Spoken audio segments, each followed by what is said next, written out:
Welcome to This Explainer. Today, we're diving into a genuinely wild paradox in modern infrastructure. We rely on industrial cameras every single day, right? They give us safety, they give us operational visibility. But in a twist of ultimate irony, these exact same devices have secretly become prime targets for cyber attacks. The watchers, it turns out, are the ones being watched and exploited. Just think about that for a second. We put up all these cameras to keep the bad guys out. But what if your physical security system is actually your biggest digital vulnerability? It's a pretty chilling thought. We're essentially taking our physical security devices and turning them into unlocked digital doors. So today, we're going to unpack exactly why industrial cameras face these attacks, how hackers are actually pulling them off, and most importantly, how we can shut those digital doors for good. Okay, let's dive into this. Here's our roadmap for the explainer.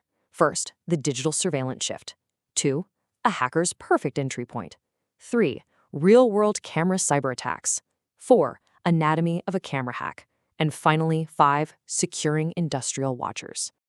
Kicking things off with Section 1, the digital surveillance shift, from analog to IP networks.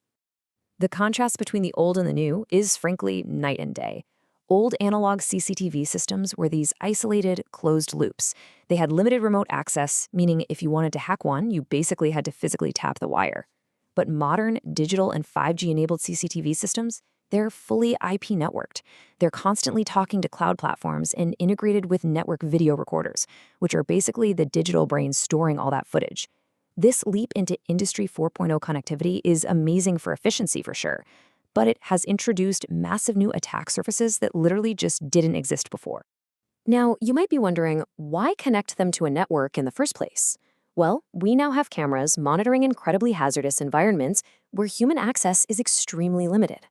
We're talking about an oil refinery's flare stack, a busy, dangerous manufacturing line, or deep inside a ship's engine room. Connecting these cameras to networks brings tremendous safety benefits because operators can monitor everything from a safe distance. But the flip side is that by plugging them into the network, we're exposing these critical nodes directly to global cyber threats.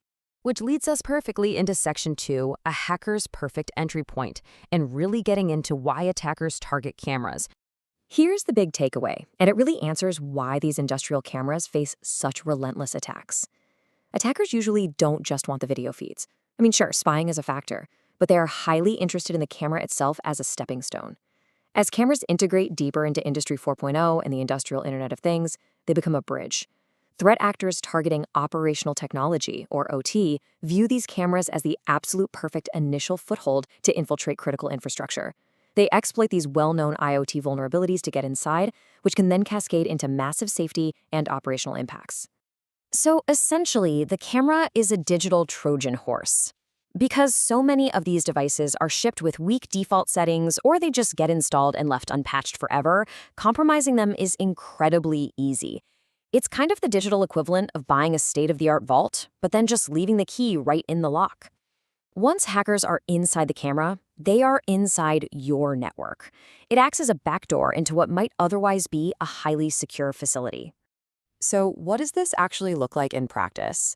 Let's look at some history in Section 3, real-world camera cyber attacks. If we track this chaos over the years, the evolution of these threats is, well, it's pretty alarming. Back in 2016, the massive Mirai botnet commandeered hundreds of thousands of CCTV cameras simply by exploiting default credentials. We're talking about brute forcing things like the username root and a standard hard-coded password. That attack turned innocent cameras into a weaponized botnet. Then we saw the Inauguration Day hack in 2017, the massive Verkada breach in 2021, all the way up to 2023, where unsecured IP cameras were actively leveraged for state-sponsored surveillance during Middle East conflicts. Let's zoom in on that 2017 event for a second because it perfectly highlights the sheer, real-world physical impact of these vulnerabilities. Romanian cybercriminals managed to paralyze 70% of Washington, D.C.'s police CCTV cameras with ransomware, just days before the presidential inauguration. They didn't just steal data, they literally blinded law enforcement during a major national security event. It absolutely underscores the extreme operational dangers of having unsecured cameras. And the scale of the threat has only grown since then. Looking at the source material regarding the 2023 Middle East incidents, state-sponsored actors hijacked thousands of internet-facing cameras simply by abusing weak security, unpatched firmware, and default passwords. They tapped into live streams for intelligence gathering and even broadcasted some of those feeds online for propaganda. It's a very stark reminder. If your camera is facing the internet without proper defense, literally anyone could be watching. How exactly are they pulling this off? That brings us to section 4, anatomy of a camera hack. Now, what's really interesting about this slide is how we can translate the mechanics of a breach directly into the core pillars of cybersecurity, the CII triad. That's confidentiality, integrity, and availability. For example, if a hacker uses a denial of service or DOS attack, they destroy availability by crashing the camera or freezing the network. If they pull off a man-in-the-middle attack on unencrypted video streams, they compromise confidentiality by eavesdropping, and they compromise integrity by potentially altering the footage so the operator sees a fake feed. If they tamper with the firmware itself, they can implant persistent malware that ruins all 3 pillars at once. But here is the absolute kicker, and perhaps the most dangerous reason why industrial cameras are targeted: the network pivot. This is when an attacker uses a compromised camera not to spy on video, but as a literal beachhead to scan your control networks. From the camera, they can harvest credentials, attack the network video recorder, or even link straight into industrial controller networks.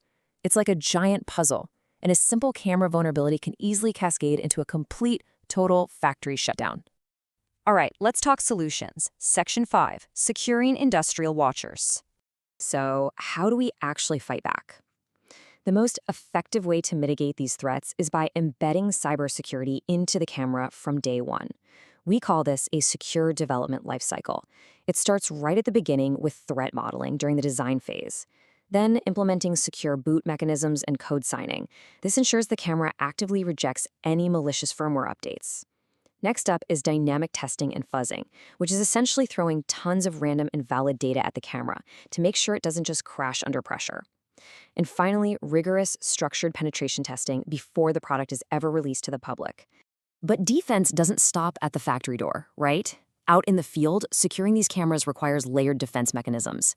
You absolutely need role-based access control, so an operator can, say, pan the camera around, but they can't accidentally alter critical network settings.